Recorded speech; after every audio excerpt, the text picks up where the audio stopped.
Welcome to IDG Chit Chat Live for the week of June 23rd or 24th. I'm not sure. On this episode, we have the honor of talking with David Allen Lambert, and we also have Terry O'Connell here, and myself, Jen Alford. And I serve as the publisher, and Terry is our executive director. Unfortunately, Shannon is very worn out. She's been moving all week and also doing DAR stuff. I don't know how she has managed to do all of this during the same week. So we miss her, but we're going to try and struggle on without her. So welcome, David. We're so glad to have you here. Thanks for having me. The pleasure is all mine. So I have a number of questions for you. Okay. I was listening to the Extreme Genes podcast, and I heard you in the episode before last talking about how you got into genealogy and how your grandmother told you something about an ancestor who served on a whaling ship. Mm-hmm. That was how I started. I actually was home from school one day, and the long story of it basically is the shorter version of the story, rather. My uncle had returned a book he probably had borrowed from my grandmother well over 10 years, which at that point in time was longer than I had lived. He handed me the book as he was taking his coat off, and I noticed something sticking out of it like a piece of tin. And I opened up the book, and staring in front of me was this hand-colored tin-type photograph, probably about a 6x9. Wow. I brought it to my grandmother, and I said, "Nan, who's this?" Because she lived with us. And she goes, "Oh, that's my father." Well, first off, I'm intrigued because here I am, 7 years old, and I'm holding a metal photograph. I've never seen a tintype before. And by the way, about 6 months after that, every time I went to the flea market, I bought tintypes. So I have a collection of hundreds of them now because I was so fascinated. Daguerreotypes, ambrotypes, tintypes. In fact, I gave Maureen Taylor her first daguerreotype that she ever owned because she never had one before. So that's kind of a fun little story. So the photograph really intrigued me, but it was like the story. She opened the book up and she said, "This is where my dad and my mom are, and these are my older siblings." And I said, "Well, Nanny, you're not in the book." And she's like, "Well, I wasn't born yet." So the book was written in 1881. It's called A Memoir and Genealogy of John Poor of Newbury and his descendants. And my grandmother was born in 1896. And she said, "Well, I wasn't born yet." I said, "Well, Nana, let's write a new book." And she goes, "Oh, and by the way, my father was on a whaling ship." Now, like as I told the fish, no pun intended again, I was hooked. And I'm just intrigued by the whole idea because, my dad, I knew what he did for work. I knew what my mom did for work. But a whaling ship, it was alien to me. Whaling was pretty much outlawed. And, I had heard a child version of Moby Dick. It's probably a cartoon or something, probably very innocent. And I'm like, wow, this is so neat. And then she said, went on even further. She says, well, his great-grandfather fought in the Revolutionary War. And I said, wow, because, I'd seen the bicentennial was going on, and she turned to the page that he was on. And in my house, we've had a copy. Actually, this is interesting. I can grab this. Hold on.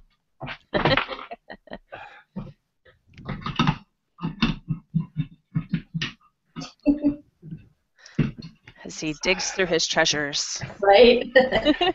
We have this tavern sign. It's a reproduction. It was done in the 60s, but it's my fourth great-grandfather. The original one is about, 6 feet. Oh, wow. Round. And these were made in the 60s by some company. But, yeah, this is my fourth great-grandfather, Jonathan Poor. And he had a house of entertainment. So I can't join the Tavern Keepers Association because, we can't prove that he had a tavern before the Revolutionary War, and I think you have to be that. So I guess that doesn't cut it. But honored to be a descendant, somebody who marched off to Lexington and conquered. In fact, I even tracked down his diary. So that was cool. Wow, that's awesome. So that's my start in genealogy, and let's see, gosh, it's scary to think that was nearly 40 years ago. Oh, my gosh. And look at you now.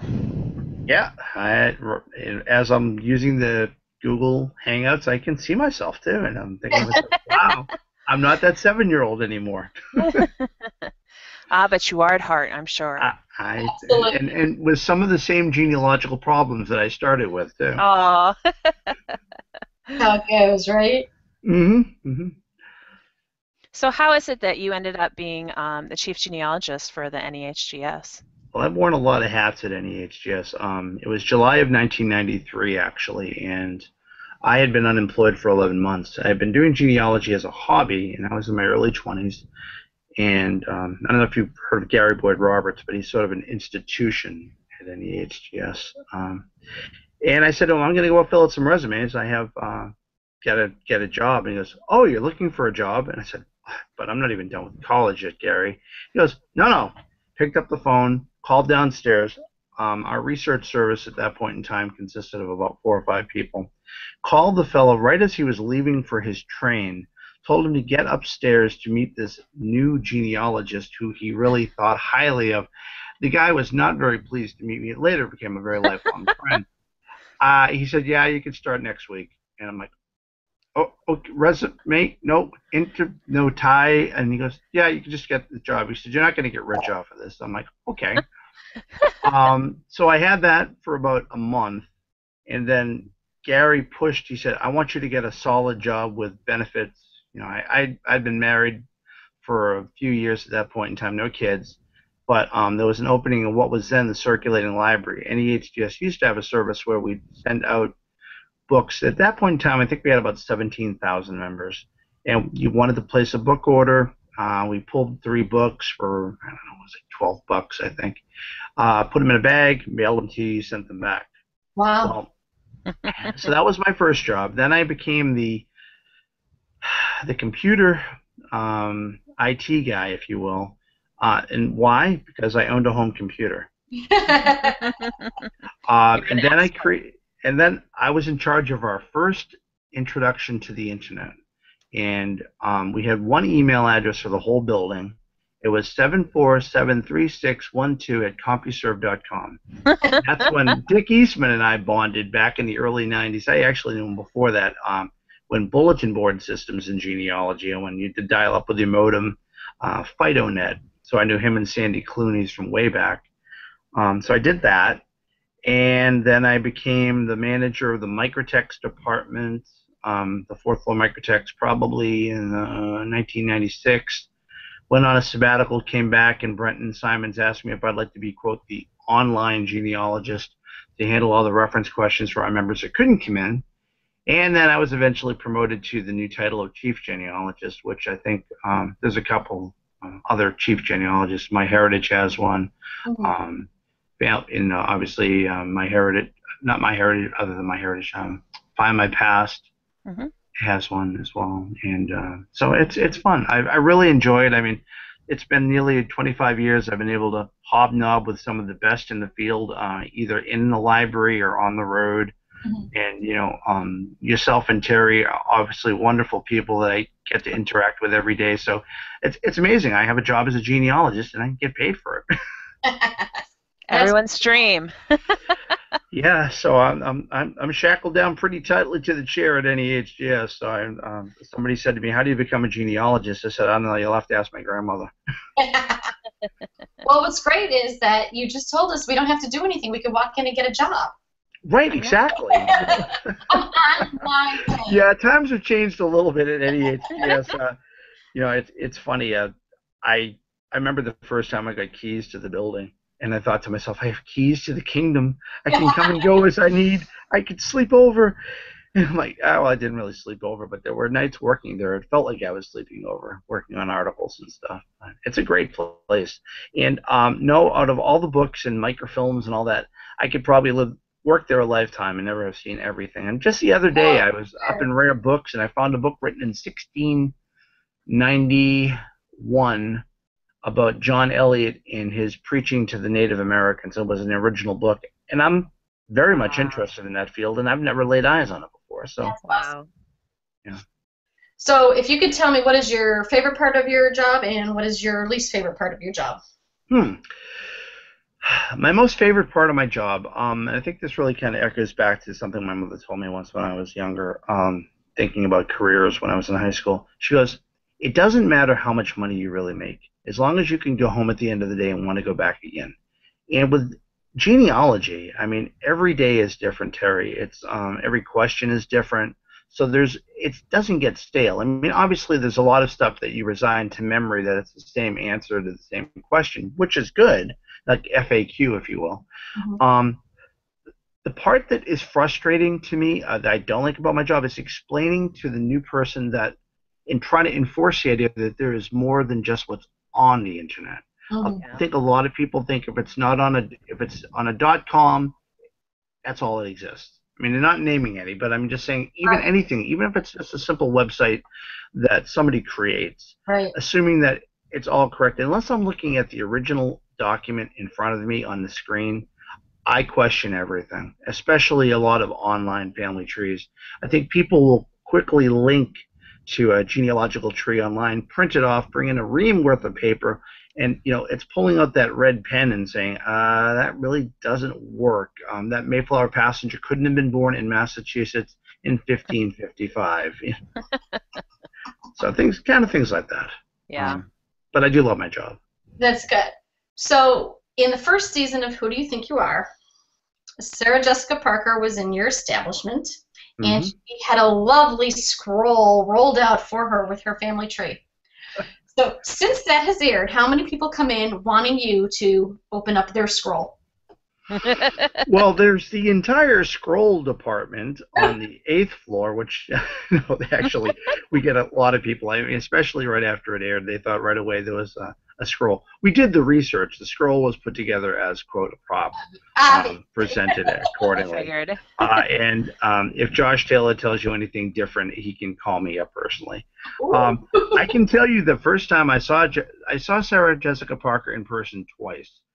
Once at NEHGS, but the first time I was 8 years old, and I think it was McCardle who was playing Annie on Broadway. Well, she was sick. We had her understudy, Sarah Jessica Parker, as Annie in 1977-78 on Broadway. Oh, wow.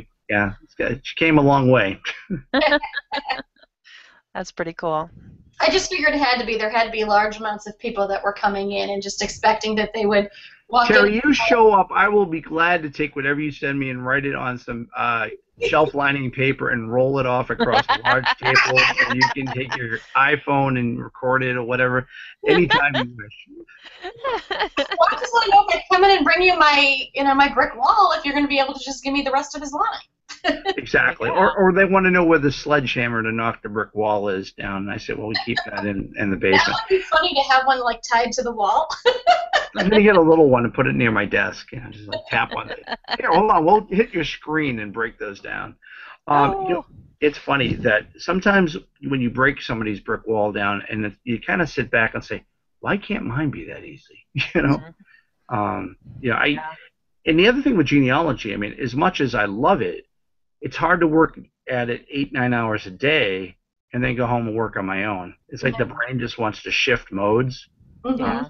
So like today, the big excitement for me was I got the Y-DNA results for I can probably mention it's the only show in town that does it, from Family Tree DNA. And I've been waiting for the upgrade that I paid for a couple of months. They were behind, but the nice thing is I actually match 101 out of 111 with a fellow who I match on 2 SNPs, has the same last name, but his came over from Ireland 100 years after mine, and I can find where his come from. I'm tracing his. They came from Tyrone. My Lamberts came over in the 1790s. I have no clue because of records and where they came from. So I'm using his DNA in our match to formulate where mine came from. I love the whole thing with DNA. Cool. Yeah. Very cool. So that's my little excitement genealogically. Then I come home and bore the heck out of my family. My kid's like, Dad, I'm going upstairs now. I'm like, okay. So my oldest daughter actually just co-authored a history book with me on our town. She just graduated high school. My daughter Brenda. Wow. And so I'm very proud of her. And it also gives me that good, warm feeling that after I'm gone, one of those big blue dumpsters in a chute won't be pointed out of my study and all the stuff just going into it. So maybe that she'll save a couple of things from it.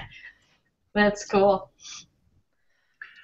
I think that's one of the biggest fears, and actually it's one of the biggest fears a lot of genealogists have, is that what will be preserved, will be saved, and it's so heartbreaking to see countless linear feet. And if you're ever at NEHGS, I'd be glad to give you both a tour of boxes upon boxes from the 19th century all the way to now, where people spend their whole life doing genealogy, never publish it, and then the family says, "Here, just take this." And does NEHGS, they take it? We do. We do. We take manuscript collections. What we really don't want, we don't want a box full of photocopies from books that we have. But if you have correspondence, your compiled, scrolls, if you will, we'll take whatever you want to give us, photographs. We really have become a national center for preserving part of the American story. And in fact, for that matter, international. We have one of the largest collections of Canadian genealogical and European as well. I mean, being 170 years old, NEHGS has really become something from a very small organization concerned with preserving the local history of New England and Massachusetts to being a focus that we have records for the Azores, we have records for West Coast, the East Coast, Central America. So there's really no limit. That's definitely good to know because my Irish side New York was where they were for many, many generations until we came to Chicago. So if I wanted to, leave mine all to one spot, it's good to know that it could go there. Right. I wouldn't have to split it up by region as to where everybody lived in all my different lines. Right. I mean, if you want to make copies and spread it out to different places, that makes sense. But I would say that if you're going to send the bulk of it, keep it together. There's nothing worse than saying, well, part of the manuscript collection is in St. Louis, and part of it is in Chicago. I mean, and that's the frustration of a lot of genealogists because family members don't know. So I always say that I like to think that I've got another good 50 years at kicking around genealogical problems as I'm edging towards 46, that what's going to happen in my papers? Well, I've expressed enough to my family that anything that's related to my hometown, give it to our local historical society, which I've been involved with since I was 11. So I've already been making room. But for genealogy, keep the family heirlooms and keep the things that you want to keep, but don't discard it. Because I just hate to see somebody recreate the wheel, Jennifer. Why have someone do this again? Right. So it's wonderful. Yeah, I inherited a bunch of I guess you would call them manuscripts. I call them chicken scratch.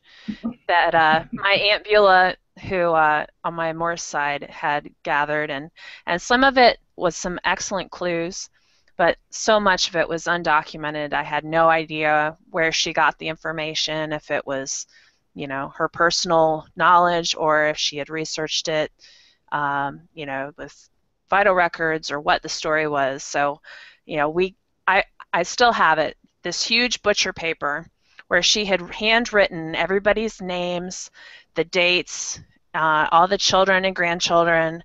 I still have it. I've scanned it, and every once in a while when I'm looking for a lead, I'll look at it again and be like, okay, I haven't looked at that line. Maybe there's something there that's going to lead me to my answers. right. But, that all that stuff could have easily just been pitched, and I'm so glad that somebody thought, oh, Jen might like that. Right. It was all good timing.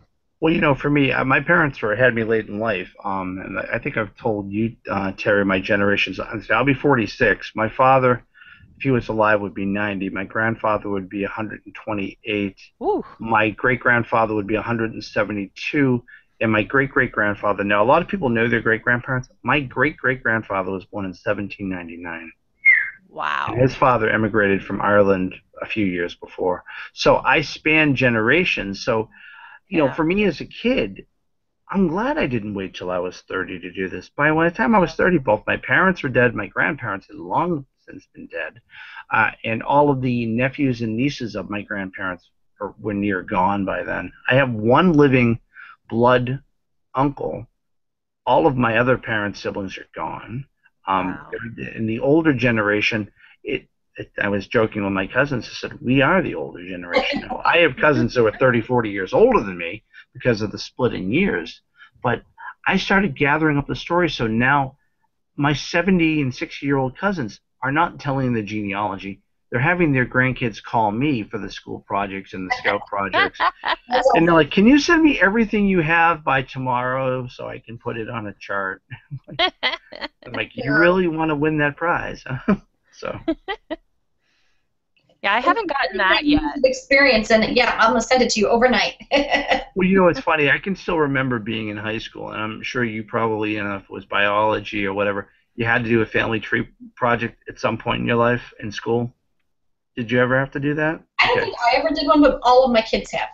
Okay. Well, I had one in the 10th grade, and we had to put down the eye color, the hair color, and all that. It was kind of like a genetic family tree, what you will, 30 years ago. So we were supposed to go back to our great-grandparents. Well, I brought it back to my 6th or 7th great-grandparents, not with all the eye color, and I brought it in with a scroll, and it rolled it down. The teacher says, this can't be real. And I said, would you like to see my membership to the Plymouth County Genealogical Society where I'm the treasurer of? He goes, you're the treasurer. You're only 50. And I said, yeah, I can balance the books okay. That's awesome. Awesome. Yeah. So that was my homework pass, the membership card. So. That's great.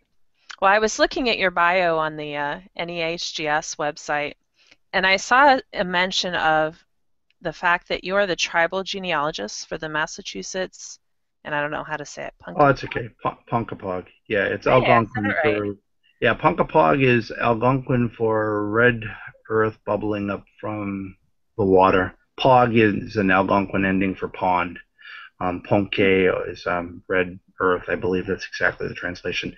Yeah, that's kind of funny too. One of my other loves is archaeology. I think if I didn't become a genealogist, I would have been an archaeologist. I dig that too, no pun intended. So when I was a kid, I'd go out in the farm fields and collect arrowheads. I mean, not just triangular-shaped rocks. I just kind of had an eye for it. A lot of the arrowheads around here were made out of quartz. So if you turn the earth, they stick out like sore thumbs, and I'd say, oh, wow, that's a cool one. I mean, I found some that are, enormous size arrowheads. Wow. I wanted to know who dropped them. And of course, knowing now, as an adult, as a trained adult, that these are not applicable to a tribe, but to, a historic period, late Archaic, late Paleo, etc. I wanted to know who the Indians were because I had always heard at school that there were Indians that lived in my town. Mm-hmm. John Eliot was a Christian preacher in the 17th century who wanted to convert the Indians over to the gospel. The second praying Indian village was Punkapog, founded in 1657. The people of Dorchester gave 6,000 acres of land. And my town of Stoughton, where I grew up and still live, is part of that 6,000 acres. So they started a praying Indian village, and they had a cemetery and a church. Mostly all of the records are gone, and mostly all of the buildings and everything like that from that time frame, well since gone. But the story was there. So I went to my local historical society, which I was already a member, and they had not even a folder full. Well, now I have a 10-drawer file cabinet with all the genealogy of them. Oh, wow. Okay. So I've reconstituted the genealogy, putting the families back together, and they have about, how many people have I pulled together now? Over 300. And I thought that my colonial ancestors had done such a horrible thing to, between genocide and taking the land. In fact, my ancestor, who was the second minister of Braintree, led the Massachusetts troops to Fort Mystic in 1637 and burnt down a Palisades, which was probably with women and children in the start of the Pequot War. And, you can't undo what your ancestors did. It's like, even people now talking about everything going on in the Civil War. Your ancestor did what they did. You're not responsible for what your parents did. You're not responsible for what your great-great-great-great-grandparents did. But I wanted to set the wrong and fix it. So I started putting the genealogy together, and I was at a powwow that's held in the South Shore, and it's called the Organization for Preservation of Indian Culture, called TOPIC, and it's a unified, any Indians could go, Mohawk, if you're Penobscot, whatever, they just kind of met there, they have a celebration. Well, somebody said, there goes Clinton Wixon, the chief of the Punkapog Indians, and I kind of spun around because I had already known for 10 years the whole history, but I knew of descendants, but I never approached them because I figured they just didn't want me nosing into their family. Sure. And I went up to him, I said, you're Clinton Wixon? I said, I didn't know the Ponkapogs were reconstituted. Oh, we only started getting back together a year ago. And I said, oh, you're Clarence Mantle Wixon's son. Your dad was killed in the 40s when a girl had just learned how to drive. I hit your father on a bike. That means you're Lydia Tinkham's great-grandson. And then I went on, that means you're Emmanuel. That means you're part of the Momentog family. I recited his genealogy back off the top of my head, 240 years. And he Whoa. said, how do you know this? And I said, I didn't say I'm a stalker, but I said, I know your ancestors. And he goes, we need to talk. Well, I brought the Ponkapogs. They had been meeting in another town, Baptist Stoughton. They had their Susquehanna Kiwash, which is their planting moon ceremony. And a few years had gone by, and I'd helped them with their genealogy, never taking any money or anything for it, because I felt I wanted to give back. They had me come to the inner circle, which is only for the tribal members, at one of their meetings, and I said, well, this is kind of awkward. I'm usually not here to your business meeting. They're like, we want to give you something back. And I had lost both my parents to cancer within the past couple of years.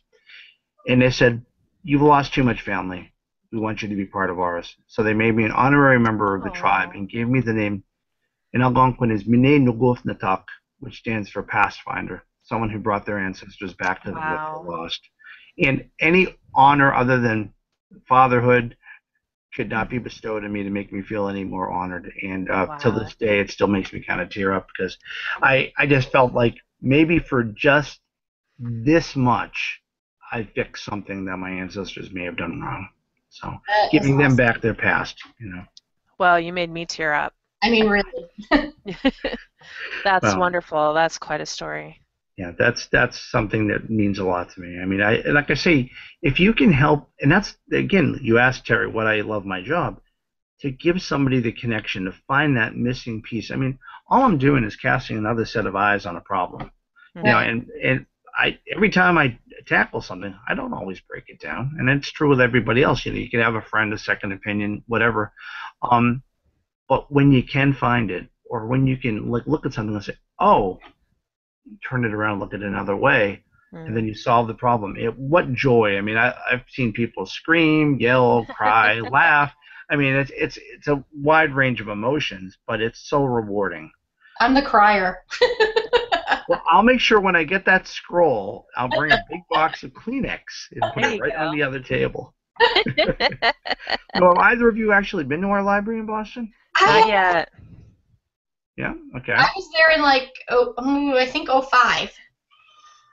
Gosh, let's see, that was 10 years ago. Do you remember me then? I was still working on the desk. No, I didn't see you when I was there, I'll tell you that. I talked to somebody a woman when I had just come in. She sent me to one floor for what I wanted. Mm-hmm. Whoever was at the desk there was at lunch, so I sat there and I patiently waited for like a half hour, and I was like, forget it, I'm done. And I went down the stairs, just one level, and I talked to somebody there, and they're like, oh, that's actually on this floor. So was it microfilm? No, it was DVDs. Oh, okay. Wow. Yeah. Yeah, we use those as coasters now. They pulled them out and let me print. But what was really cool is I only wanted like 2 or 3 records. It was really minimal, and I just wanted to go there. Mm-hmm. There were a mother and 2 daughters that were there, daughters about my age, and they were finding so much stuff, and they were so excited, and the squeals and it was just great energy, and it was lovely just to even sit there to watch them have their moment. Yeah, it's the great fun is actually when you have somebody that you know, like yourself, have been doing it for a long time, and you're like, oh my God, and then it's like, you hear that shriek. It's because it's like it's there, and it's like it's not, and it's kind of almost bittersweet because you've chased it and you found it now, and they're no longer lost to history. Yeah, like I say, usually is. I mean, I love to echo in the story. Like I say, my oldest daughter's 19, my youngest is 11. My youngest one never knew my parents, and every Memorial Day she goes and takes care of May's grave. May is Lillian May Poor, her great-grandmother, my grandmother who started me with genealogy. I gave her my grandmother's middle name. And I tell her all the time about her great-grandmother. She goes and takes care of the grave, cleans it off, plants the flowers constantly. On Memorial Day, she knows that's what we're going to do. So she's really not forgotten. But I explained to her, I said, and this is a lot of people hear about this poem. I said, that's her name, and those are when she was born, that's when she died. But Hannah, I said, what's important about everybody is that little scratch in between, the dash. Mm-hmm. That's the story. That's what I remember about her. I know when she was born. I wasn't there, and I know when she died. But I like to remember the stories. And I said, Hannah, to bring her back to life, you can look at a photograph. I don't have any tape recordings of her. I said, but hopefully I can instill something about her. And the same thing is true with my parents. I mean, I'm very blessed that I have video recordings and all that, but you still don't have everything. And I think the greatest genealogical resource any genealogist has is right here. The stories you have of your parents. How did your grandparents meet? And the sad thing is if you poll any genealogist and you ask them, well, tell me about that story, and then you end it with, have you written it down? Most of them haven't. Yeah. I mean, autobiography is a wonderful thing for a genealogist to do. Sit and record yourself sometime, and then put it in a safety deposit box, and then that is going to be a treasure that anybody will have. I always tell older people, I said, you can't interview your grandparents, but you can interview yourself. Where'd you go to school? What were your first jobs? In 200 years, a transcription of that, or even if the audio can be played, what a gift. Mm-hmm. I'd love to press play on the internet 200 years from now if I was my descendant and watch this and say, oh my gosh, what a sense of humor Terry had. And just that type of thing. Jennifer, the stories. I mean, we're just more than names and dates. And I think, unfortunately, because of the internet, it's limited us down to what fits into a chart. And you have to look outside of that. So looking beyond the dash is what I try to instill in my kids. It's what I try to tell people. I mean, I lecture a lot in military records. You just want to have those stories. It brings the person back to life again. So I think that's a great remark for all those who are out there blogging. They really are trying to get those stories out there, on what they know of their grandparents or their great-grandparents or the items that they have that came from whomever. And what those items mean. I mean, I have the silliest of things that I have put up. When my grandmother passed away, my mom sent me a box a couple months later, and she called me. She's like, I'm sending you a box of grandma's stuff. I'm like, okay, blah, blah, blah, whatever, because I had already had what I wanted. And I called her when I got it, and I'm like, really? I'm like, the potato masher? You sent me the potato masher. I have one. And she's like, well, you always helped Grandma cook. So now it sits in like a Rubbermaid bin. I got her potato masher. Mm-hmm. It's funny. I've lived in the same house my whole life. I got married at 19. We didn't move out because we didn't have money. Then we had a kid. Then my parents got sick. So it's myself, my sister, my wife, and my 2 daughters. And it's like everything's here. I mean, I go to the attic. The Star Wars figures I had when I was a kid are still up. That's awesome. Yeah. When I go into the cabinets over there, I can pull out stuff that my grandmother used in the 1940s and 50s that I know because we're still using it. The cutting board, the rolling pin, the cheese grater. I mean, and I think about it, and I said, if my grandkids ever have a yard sale, I'm coming back to haunt them because it's like that all has a connection. I guess genealogists and historians really can't deem themselves as hoarders. I think we have to deem ourselves as collectors of the past for future generations to enjoy. Absolutely. Definitely. That's funny. So it's fun stuff. So real quick, tell us what was your favorite part of the Global Family Reunion? Wow, favorite part. Well, first off, just going there. It was actually kind of a last-minute decision to go down there.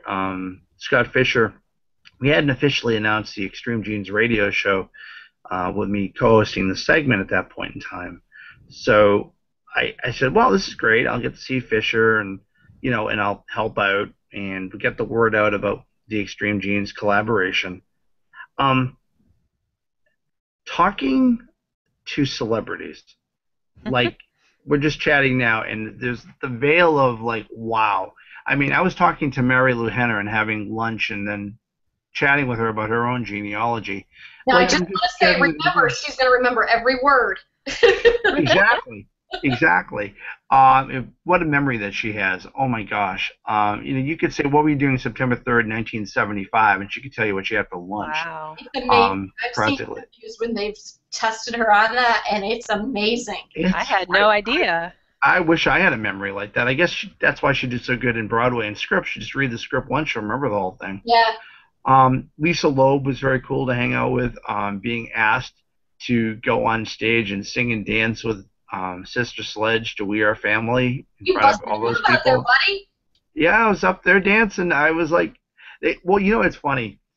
One of the comedians that was on stage, who actually, I think he does stuff with Letterman. Um, he was taunting me back and forth. He said something about, "Oh, you're from Boston. People in Boston can't dance." I said, "Oh yeah," and he goes, "I'll tell you what. You come up here and you show us that you can dance." I'm like, "All right, you just tell me when." And so I'm waiting, and he goes, "Now," and I'm like, "Okay." So I didn't know I was, gonna get in front of everybody. It was cool. And Lisa Loeb, obviously, great singer-songwriter. Chatting with her about her genealogy and stuff like that. I mean, it was just kind of surreal. Um, Henry Louis Gates, who I know obviously because he's connected with NEHGS, part of our honored members of the council and trustees, and he is just somebody who's just very approachable. And I said to him, I said, "Dr. Gates, nice to see you." And he came over, put his arm over my shoulder, and said, "Hey, it's one of my Boston homies." And, I was just like, wow. Um, Ted Allen from Chopped, I was sitting there talking about, his ancestors, and saying, he said, "Oh, and I said my name. He goes, "Are you an Allen?" I said, "No, it's just kind of a middle name." And it was really fun. But to talk to people that were members, to see the excitement in the eyes of children looking at a chart, or hearing a story. And as I said on the blog post, NEHGS's blog post, Vita Brevis, I put, "Today in Brooklyn," and I'm not in Brooklyn, "today in Queens, a tree was planted. I hope it just grows and grows and grows." And it's the truth. The idea of the global family reunion, I would tell anybody to go to it. I think it was just a blast. I mean, AJ Jacobs and I mean, we're not first cousins, but in the sense of, I have a word, and I'll toss it out there: a sociology, the study of associations. It's kind of like 7 degrees or 6 degrees from Kevin Bacon. With AJ Jacobs, his mother's sister was married to a man whose next wife was the seventh great granddaughter of the half brother of my seventh great grandfather. And I'm like, well, we're cousins then, and it's a whole fun idea. I mean, it's not serious. I mean, initially when I heard the whole idea and I read it in the Wall Street Journal, I said, huh? Yeah. How is someone, no, that does, and then I just washed it away, and I thought to myself, they're embracing an idea. Mm-hmm. World, with DNA, we've shown how more related we are to everybody. I mean, with everything with research, it's just kind of, if it shows that humanity is more related and can get together and get along much better, I'm all for it. And genealogy's in the mix, so we presented AJ Jacobs with a honorary membership, because I think what he did in having all those thousands of people there really shows that it's a new line of genealogy, and that people need to embrace. And NEHGS is right there. I said, come on into Boston. I think maybe the next global family reunion needs to be in Boston. Hint, hint. Oh, Live to cool. everybody across. That would Very be awesome. cool. So, Yeah. do they plan to do another? Do you know? Yeah. I believe they already have plans. Yeah. Yeah. I was one of the organizers locally for the Ohio Genealogical Society, and that was the first question after our event was, "Are we going to do this again next year?" And so I reached out to the organizers, and they said, "Yeah, we want to do this every year." And I was like, "Awesome! Well, we're going to do bigger and better next year." Exactly. And so I've already got a couple people who are interested in being on our committee, and I won't have to do everything, which is great. And I want to go. yeah, it's going to be fun. And we all really enjoyed being able to watch what was going on at the main reunion. Yeah. Live on the internet. It was awesome. You're like, oh, we'd look at the schedule. Oh, I want to hear Henry Louis Gates now. So we'd switch the channel over to that. It was just like it was so nice, and everybody was enjoying the presentations and talking about their ancestors. And like I say, for me, it was to see all of the people. I mean, and then like we did a group hug, basically, complete strangers, and it's like, well, we're cousins somewhere, and it's like, it was really kind of neat. I mean, there was, for a moment, no racial tension, no animosity. It was like everybody there wasn't a stranger, and everybody was friendly. Absolutely, and for a guy from Boston to say that I found people from New York friendly, that's saying a lot right there. In fact, I even went up and, I mean, a diehard Red Sox fan, but I went up and I said, "Hi, I'm David Lambert, the New England Historic Genealogical Society in Boston, and yes, I love the Yankees."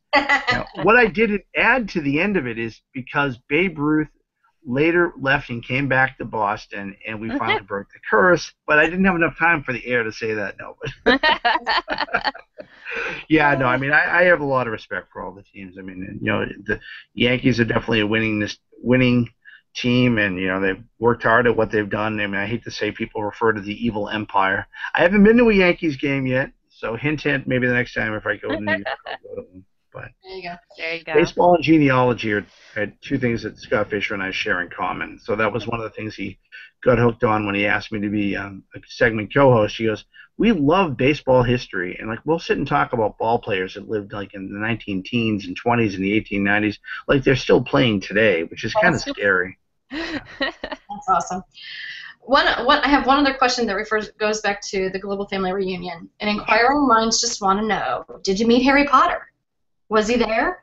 No, he was like we are to each other right now. He was via satellite. Oh, I thought he was going to be there in person. No, you kidding me? If he was there in person, Daniel Radcliffe, my daughter would have not let me leave Massachusetts without her in my suitcase. Well, that would have been my next question: is how did you get there without Hannah? Exactly. Well, no, it's funny because I ended up taking the train down, and it was like one day I wasn't going anywhere that weekend. Next thing I was heading down to New York City, and it was also nice for me to get to New York City because then I went to pay my respects at 9/11 Memorial, and that bring a tear to a glass eye anytime you go there. I was there shortly after everything happened, and it was still a mess. And to see what they've done, if you haven't been to it, I would highly recommend it.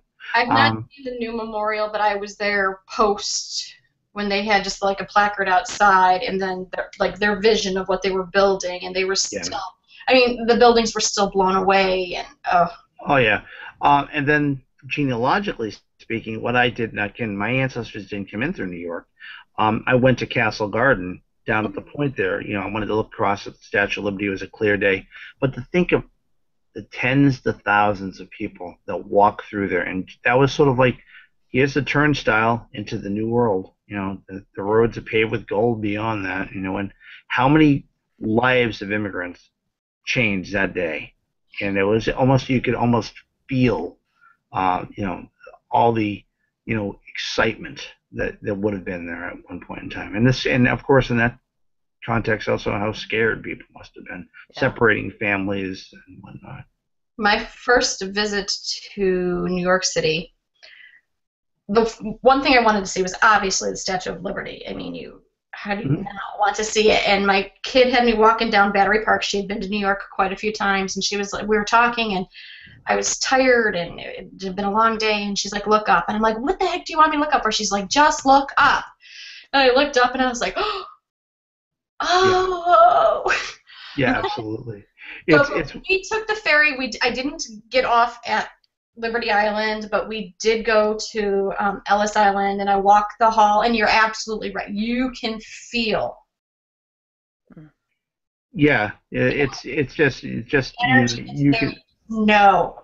Yeah, and you can sense, the excitement of people just there, knowing that their ancestors were there, and it's kind of like, kind of going home for a home reunion. I mean, that was really, for a lot of people, like I said, mine didn't come in through there. My later arrivals came in through Boston or through Canada, but my wife's great-grandfather came through there from Scotland, and, I told my daughter one time, I said, next time I'm down there, I'm going to take out and have his name put on the wall there Mm. because it's important. You know, to remember these people. Yeah.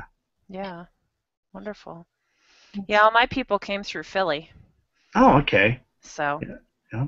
I don't, Now, have you been to any place down in Philadelphia where the port where they went on through the not version of yet. Ellis Island? There must be something down, or where there Not yet. was. Yeah, I haven't looked into it. The one and only time I was in Philadelphia was back in 2000, and I wasn't into genealogy at the time. So, there's all these places I've been Mm-hmm. that because I've only been doing genealogy since 2008, I'm like, oh, I need to go back there now that I have, this reference. And, Sure. there's like all these places I want to go, and it's hard to get away. But my husband and I are actually talking about going to Boston here in the fall. Oh, you let me know. I'll give you the golden tour of the building. That would be awesome. Heck, I want to come for the golden tour of the building. Come on, and send me your chart, and I'll do that whole roll out the scroll. We'll have to do that as a special VIP treatment. I'll send you my butcher paper.